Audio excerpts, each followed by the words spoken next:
Welcome back, Point Three people, to another exciting episode of the Point Three podcast. We're excited to have you with us once again as we discuss the latest happenings in the world of superheroes. In this episode, we're previewing the Marvels. And just a quick heads up, we won't be holding back on the spoilers, so consider this your official spoiler warning. Whether you're a long-time listener or you're just joining us, we're excited to have you.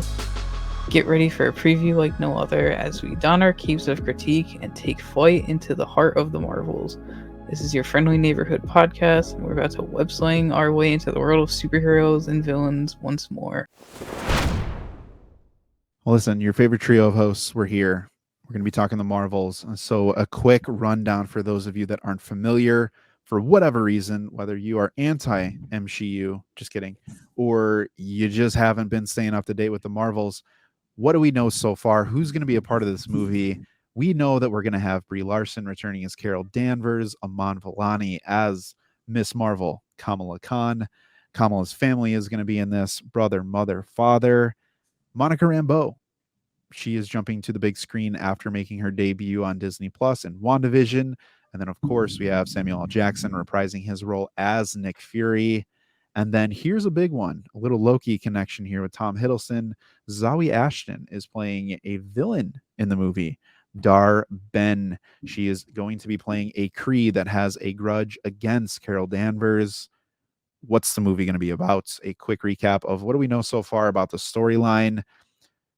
Listen, Captain Marvel reclaimed her identity from the Kree. She took revenge on the Supreme Intelligence, but some unintended consequences see Carol shouldering the burden of a destabilized universe when her duties send her to or through a wormhole linked to a Kree revolutionary. Her powers become entangled with Kamala Khan, Miss Marvel, and with Monica Rambeau. We've seen some trailers, but there's some things that we don't necessarily know about the movie. 3 big highlights that we have here at the Point 3 podcast that we want answered in just a few days. How are Captain Marvel, Monica Rambeau, and Miss Marvel's light powers entangled? How does the villain Dar-Benn have a second bangle? And we know this takes place after Miss Marvel, but where is this movie going to land on the MCU timeline? So, Hero Scroll, what do you want to see from this movie? So personally, I feel like it needs to accomplish 2 big things, right?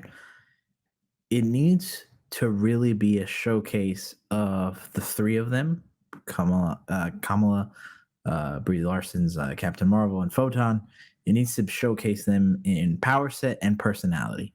We need to see what they can really, really do with their powers, how unique they are, how cool and interesting they are, but more importantly, their personality.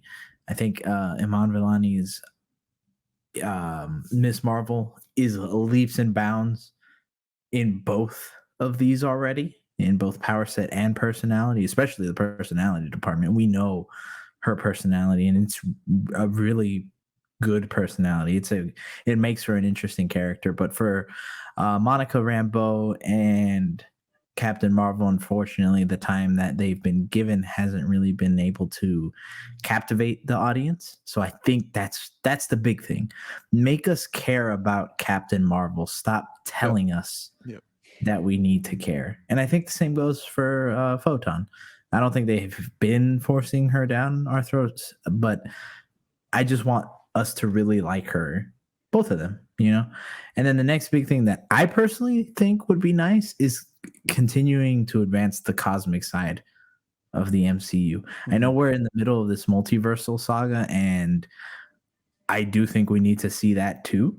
But the cosmic side, this is a great opportunity to really showcase some new characters, you know, more connections. For example, seeing somehow this connect to the Eternals, I think would be really neat.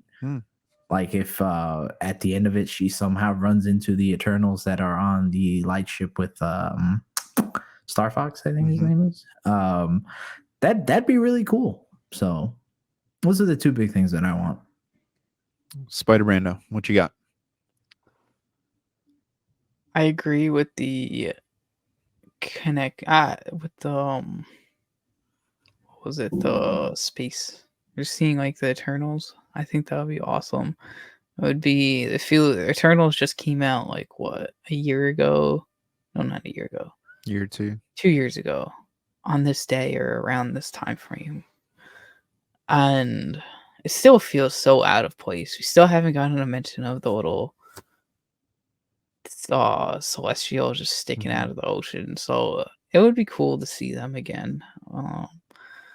And like Hero said, I want to see the three interact with one another and kind of just show why they work together or how they can work together and deal with their entangled problem, because that's something that's pretty hard to work through, as you might not know exactly where you're ever going to go. It reminds me of time slipping, but within the same, not time slipping, just like slipping, I guess.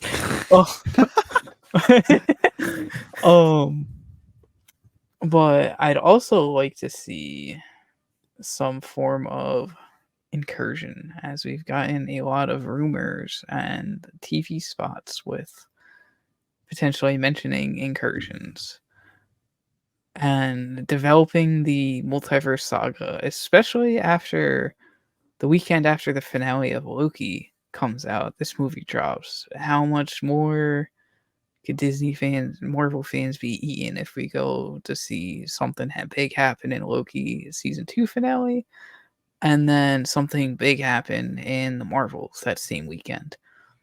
I feel like that'll really set a nice precedent for the multiverse saga. But I don't want to see Flash level CGI. I will say that. So a lot to look forward to in this movie. Yeah, man. And I think that's like my number one thing is how is it going to look visually? I think with the power sets that we have in play, if they flop on the visuals, this movie is going to struggle. Yeah. But the other piece where I think that they may drop the ball is if their powers are entangled and they work when they're activating them, especially in the trailer spots, that they're going to have to work together in some possible way to overcome the main villain, the main antagonist. I think I hope it's organic feeling in terms of their teamwork and how they really get to know each other, and kind of it's second nature for them to time slip, right? But to switch places and all that kind of stuff. But we have seen Disney Plus, Miss Marvel, Monica Rambeau, and let's face it, we saw Gaia with Captain Marvel powers in Secret Invasion. So we kind of seen this recently in terms of all their power sets. I'm expecting that it's grander on this stage, but this is one where I will say if they don't integrate the storylines from another project that we've seen in the MCU, again, the incursions, we've been big proponents here of this is where you can pull in 838. This is where you can get Monica Rambeau meeting her mom finally again, Photon, if she survived the Scarlet Witch attack. This is where you can get the revenge factor, Mordo, all those characters from that other Earth. You can tie that in. This would be a really cool story to make fun. Is it going to be enough to overcome the stain that is everlasting for a lot of people when it comes to Captain Marvel? Even her beatdown or attempts at Thanos weren't enough for people to be like, oh, Captain Marvel is awesome. For us, it's cool. But as a main character in this, $1 billion isn't going to be at the box office. It's going to be super low. Again, this is projected to dip below The Flash and Black Adam. It probably will be more in the realm of Shazam, to be honest with you, which is wild to say. I just don't think that the box office will be a true reflection of what this movie is going to do. It needs to just strike a little bit of the chords that people have been looking for from an MCU movie post Guardians 3. As long as it does what we've asked from it and delivers on something really big, especially because it seems like they're promising something a little bigger. The teases are getting kind of out of hand at this point. So if nothing happens, I think that's the worst case scenario for this movie. My live spot, and they're dropping the Infinity War style. As we're recording this right now, we are getting a live Marvel's trailer spot during Monday Night Football.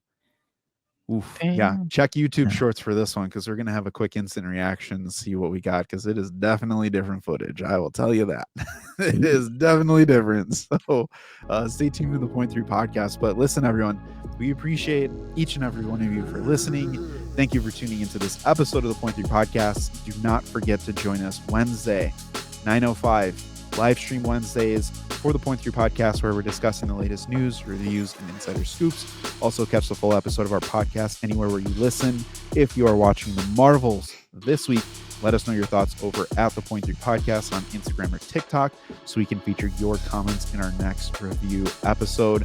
Until then, everyone, all you Point 3 people, keep watching, keep reading, and keep nerding out.